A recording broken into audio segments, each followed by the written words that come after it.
Hey, what's going on, guys? It is Jaco, and welcome back to some more GTA 6 concepts. And today we're going to be talking about the possibility of single-player co-op. Rockstar or any sort of leaks have not announced or shown anything off, but I would just like to talk about it today and the possibility of it.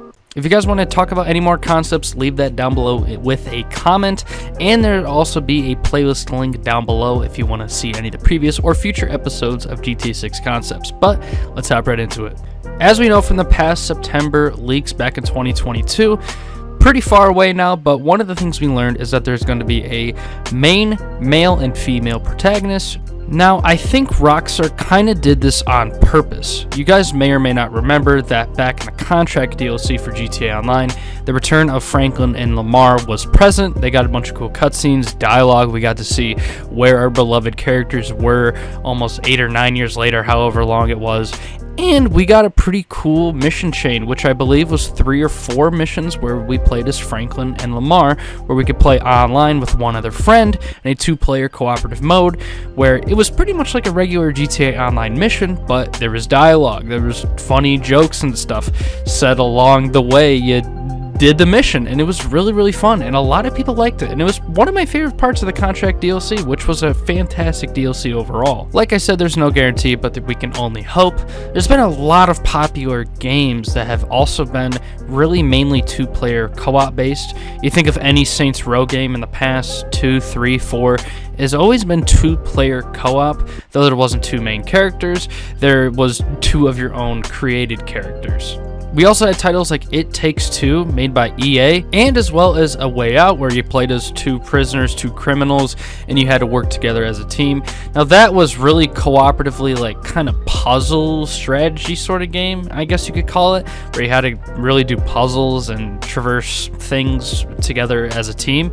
I don't think it'll be to that extent, but I think it'll be something that we saw, like in Franklin Lamar's missions in the contract DLC. It's something that we've always missed from the Grand Theft Auto franchise, other than really GTA San Andreas, the OG version, where you could play like a sort of local co-op thing. It was not the greatest, but it was really cool at the time, and it was definitely ahead of its time for sure. But it was CJ as the host, and the other cooperative player joining would just be some random woman or guy. So I think definitely expanding on that and making a 2-player single-player co-op would be really cool and really possible. Because like I said before, there might be a real reason why Jason and Lucia, 2 main protagonists, is only totaled at 2 instead of 3 or 4. Maybe it's just me, but I feel like Rockstar is going to surprise us with something along the lines of some sort of single-player co-op DLC. Maybe it's only a few missions, or maybe it's 1 or 2 robberies you could go on. Maybe it's not just full-on free mode and full-on missions you could do as a cooperative session, but maybe just a few things you could do here and there, similar to the Franklin and Lamar missions. There's nothing more I would love to do than to hop on GTA 6 for the very first time and be able to experience that with a friend or a family member. I think would be really awesome, because if Rockstar repeats what they've done in the past, well, 10 years now with GTA 5 and Red Dead 2, online might not come out until weeks or even months after the release of GTA 6, and single player might be the only thing we have for a while, so keep that in mind. And I think that's a real possibility. So maybe having some sort of cooperative mode with Lucia and Jason with one other friend or family member would be awesome, and maybe give us a little taste of what online could be like. Cooperative heists, maybe driving, maybe there's some new mechanics that we can experience through that, and tutorials and that sort of thing.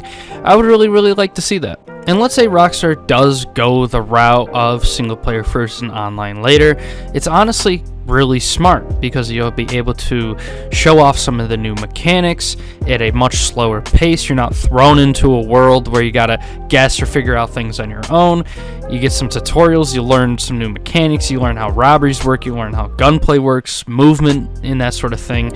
And it actually has been done recently, and it was actually pretty ingenious of Call of Duty Modern Warfare 2 to actually release campaign a week before multiplayer came out. Modern Warfare 2 did this thing where if you pre-order the game, you were able to actually play the game's entire campaign a week before multiplayer came out. Now, Call of Duty is mostly a multiplayer competitive shooting, first-person shooting game, so campaign is usually ignored pretty often by most of the Call of Duty community. I am one of the people that will enjoy the single player from time to time, but I've never been a person that has always jumped into it right away. Though the stories aren't as long or as nearly fleshed out as the Grand Theft Auto series, it still takes time and money, and the developers kind of forcing the community to play it was kind of genius. But making it come out before multiplayer, essentially forcing people to try out the new guns, see how the game looks, look at the attachments, and get a feel for what the game could be in a much slower tutorial fashion, or story fashion I should say, was really, really good for the game's release and launch and popularity overall. And you may remember a bunch of memes of the campaign came out, like the ghost meme and the really attractive cartel woman was all over the internet before the game even technically came out. And it was people were pre-ordering the game, people were, pressured into buying it because of all the things they were seeing on the social medias. And I would not be surprised if Rockstar in Grand Theft Auto 6 did this as well. Because even a lot of people right now that are playing GTA Online have never actually played the GTA 5 story. And that took $1 billion to make, or some crazy number that Rockstar took a ton of time. People and actors had to do thousands of lines of dialogue and acted out the scenes in multiple ways. So many hours and time and money and resources were put into these story modes that aren't even really played anymore by new players coming to the game. GTA Online, yes, makes the most money overall, but if you're forced to play the single player that did have a lot of time and resources to be made, and you're kind of forced into it at first because online isn't out, is kind of genius. And we've seen Call of Duty do it recently, and Rockstar do it in the past, and it's really, really worked. But that's really all I have to say for single player co-op DLC. And even the possibility of online coming out later than single player, I think that is definitely going to stay true. The co-op single player with Lucy and Jason, having a co-op friend being able to play as one of those characters, I think that's definitely still up in the air. But who knows, maybe Rockstar can surprise us. Of course, let me know what you guys think down below in the comments, and also let me know what other concepts you guys would like to hear next. That being said, I hope you guys enjoyed. Please remember to drop a like and subscribe, turn on post notifications, and I'll see you guys in the next one. Peace.